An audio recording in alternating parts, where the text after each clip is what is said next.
નમસ્કાર મિત્રો આપની સાથે હું છું પિનલગીરી ગોસ્વામી। આજની વિડીયોમાં વાત થશે આજે તારીખ 28 સપ્ટેમ્બરથી લઈને 10 ઓક્ટોબર સુધી ગુજરાતમાં કેવું રહેશે હવામાન।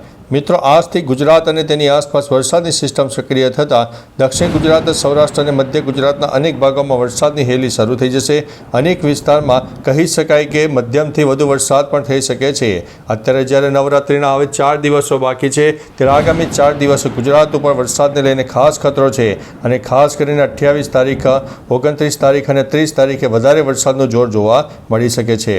મહત્વનું છે કે મિત્રો બંગાળની ખાડીની જે વરસાદની સિસ્ટમો છે એ બેક ટુ બેક સર્જાવાને કારણે દક્ષિણ ગુજરાત સહિત સૌરાષ્ટ્રના પણ અનેક ભાગોને પ્રભાવિત થશે અને આવનારા દિવસોમાં પણ એક નવી સિસ્ટમ બને તેવી શક્યતા દેખાઈ રહી છે। હવે તારીખ પ્રમાણે વાત કરીએ તો આજે તારીખ 28 સપ્ટેમ્બર છે તો આજ રોજ વહેલી સવાર છે તે દક્ષિણ ગુજરાત, મધ્ય ગુજરાત અને સૌરાષ્ટ્રના અનેક ભાગોમાં લો ક્લાઉડ ફોર્મેશન સર્જાઈ ગયું છે। મિત્રો વરસાદ આવવા માટે લો ક્લાઉડ ફોર્મેશન જરૂરી હોય છે। અરબી સમુદ્ર અને બંગાળની ખાડીના ભેજવાળા પવનો ઉપરાંત લો ક્લાઉડ ફોર્મેશન વધુ બનવાને કારણે આજથી ગુજરાતમાં આગામી 3 દિવસ વરસાદની શક્યતા રહે છે। ખાસ કરીને દક્ષિણ ગુજરાત, મધ્ય ગુજરાત અને સૌરાષ્ટ્રના અનેક પંથકમાં વરસાદ થઈ શકે છે। એટલે નવરાત્રિના જે આયોજકો હોય, ખેલૈયાઓ હોય તેમણે થોડું સાવચેત રહેવું, એલર્ટ રહેવું। ઉપરાંત મિત્રો ખુલ્લામાં કોઈ ઘર વખરી પડી હોય તો તેને સાવચેત જગ્યાએ લઈ લેજો, કારણ કે આજથી ગુજરાતમાં વરસાદનું એલર્ટ આપવામાં આવ્યું છે। ત્યારબાદ મિત્રો તારીખ 29 સપ્ટેમ્બરની વાત કરીએ તો 29 સપ્ટેમ્બરે પણ સમગ્ર સૌરાષ્ટ્ર હોય, દક્ષિણ ગુજરાત, મધ્ય ગુજરાતના અનેક ભાગો હોય, ઉત્તર ગુજરાતના પણ કોઈ વિસ્તારો અને કચ્છના પણ અનેક વિસ્તારો એટલે સાર્વત્રિક વરસાદનો માહોલ સર્જાશે। પરંતુ એક નંબર ઉપર સૌરાષ્ટ્રને ગણીને ચાલવું, કારણ કે આ સિસ્ટમ આગળ જતાં અરબી સમુદ્રમાં જશે, પરંતુ જતાં સૌરાષ્ટ્ર અને કચ્છના અનેક ભાગોને પ્રભાવિત કરશે। એટલે કે 29 તારીખે પણ ગુજરાતમાં સાર્વત્રિક વરસાદનો માહોલ સર્જાશે। ત્યારબાદ તારીખ 30 સપ્ટેમ્બરની વાત કરીએ તો 30 સપ્ટેમ્બરે પણ મધ્ય ગુજરાત હોય, કચ્છ હોય, ઉત્તર ગુજરાતના પણ અનેક ભાગો હોય, સૌરાષ્ટ્રનો પણ પશ્ચિમ તરફનો વિસ્તાર હોય, અનેક વિસ્તારમાં છૂટાછવાયા વરસાદ તો કોઈ જગ્યાએ મધ્યમથી વધુ વરસાદ થઈ શકે છે। ત્યારબાદ તારીખ મિત્રો 1 ઓક્ટોબરની વાત કરીએ તો 1 ઓક્ટોબરથી ધીમે ધીમે વરસાદનું જોર ઘટશે, પરંતુ જે વરસાદ છે એ સૌરાષ્ટ્રના પશ્ચિમ અને કચ્છના પશ્ચિમ તરફના વિસ્તારમાં 1 ઓક્ટોબરની આસપાસ જોવા મળશે, કારણ કે આ જે સિસ્ટમ અરબી સમુદ્રમાં ધીમે ધીમે આગળ વધશે, પરંતુ જતાં 1 ઓક્ટોબરે પણ છૂટાછવાયો અને છાંટાછૂટી આપે તેવી શક્યતા છે, પરંતુ સાર્વત્રિક વરસાદ નહીં હોય। ગુજરાતના 1-2 જિલ્લામાં છાંટાછૂટી થાય તેવી શક્યતા છે। ત્યારબાદ તારીખ મિત્રો 2 ઓક્ટોબરની વાત કરીએ તો 2 ઓક્ટોબરે એક આંશિક વાદળોનો રાઉન્ડ છવાશે અને સાર્વત્રિક વરસાદનો રાઉન્ડ છવાશે, કારણ કે બંગાળની ખાડીની બનતી સિસ્ટમો અવિરતપણે મધ્ય ભારત, દક્ષિણ ભારત, પૂર્વ ભારત અને પશ્ચિમ ભારતના અનેક જિલ્લાઓને પ્રભાવિત કરી રહી છે। એટલે આગામી કહી શકાય કે ઓક્ટોબરના પ્રથમ સપ્તાહમાં પણ વરસાદની શક્યતા દેખાઈ રહી છે। એટલે 2 ઓક્ટોબરે આ જે વરસાદ છે તે છાંટાછૂટી અથવા તો હળવો મધ્યમ પર જોવા મળી શકે છે।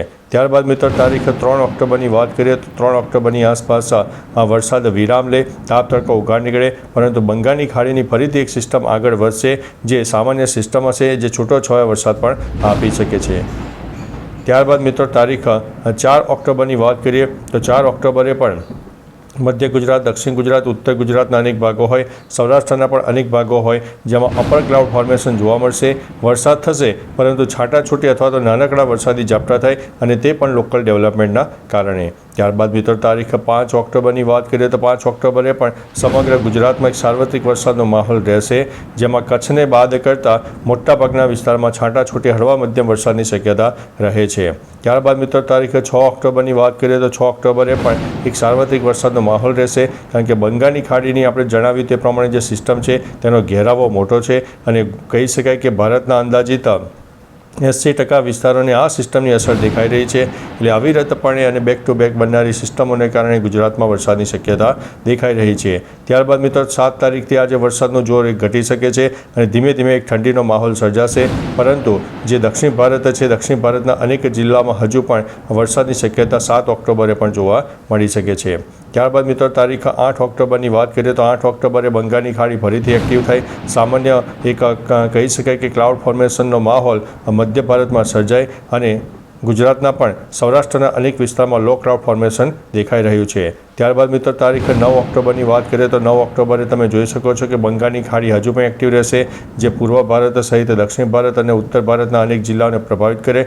ઉપરાંત ઉત્તર ભારતના ઉત્તરી પટ્ટામાં એક સામાન્ય WD પણ સક્રિય થાય અને WD સક્રિય થતાં એક સામાન્ય વરસાદી માહોલ પણ ઉત્તર ભારતના અનેક ભાગોમાં જોવા મળી શકે છે.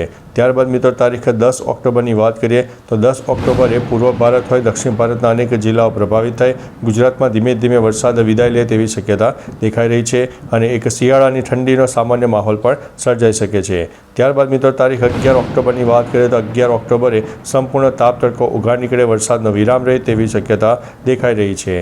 ત્યારબાદ મિત્રો તારીખ 12 ઓક્ટોબરની વાત કરીએ તો 12 ઓક્ટોબરે પણ એક સાર્વત્રિક વરસાદનો માહોલ બિલકુલ હટી જશે અને તાપ તડકો ઉઘાડ નીકળે અને એક શિયાળાની ગુલાબી ઠંડી ધીમે ધીમે શરૂઆત થાય તેવી શક્યતા છે. મહત્વનું છે કે ઓક્ટોબર મહિનાનો જે 7 થી 8 દિવસનો સમયગાળો છે તે સમયગાળા દરમિયાન ગુજરાતમાં વરસાદની શક્યતા રહેલી છે. એટલે અત્યારે જ્યારે ચોમાસું રાજસ્થાન અને ઉત્તર ગુજરાતના અનેક ભાગો હોય, કચ્છના અનેક ભાગોમાંથી વિદાય લઈ લીધું છે, ત્યારે હવે આવનારી તારીખ 12 ઓક્ટોબર સુધીમાં અનેક વિસ્તારમાંથી ચોમાસું વિદાય લે તેવી શક્યતા દેખાઈ રહી છે. બાકી મિત્રો તમારા વિસ્તારમાં આજે વહેલી સવારથી વાતાવરણ કેવું છે, તાપ તડકો ઉઘાડ હોય અથવા તો ક્લાઉડ ફોર્મેશન હોય અને વરસાદ પડ્યો હોય તો તમામ પ્રકારની માહિતી આપતા રહેજો. ગઈકાલે રાત્રે પણ ગુજરાતના અનેક ભાગોમાં વરસાદ થઈ ગયો છે અને આજથી આગામી 3 દિવસ ખાસ વરસાદની શક્યતા દેખાઈ રહી છે. બાકી મિત્રો તમારા વિસ્તારમાં જે કંઈ માહોલ હોય વિસ્તારો સાથે જણાવજો જેથી અન્ય મિત્રો પણ જાણી શકે. તો ચાલો મિત્રો ફરીથી દેશ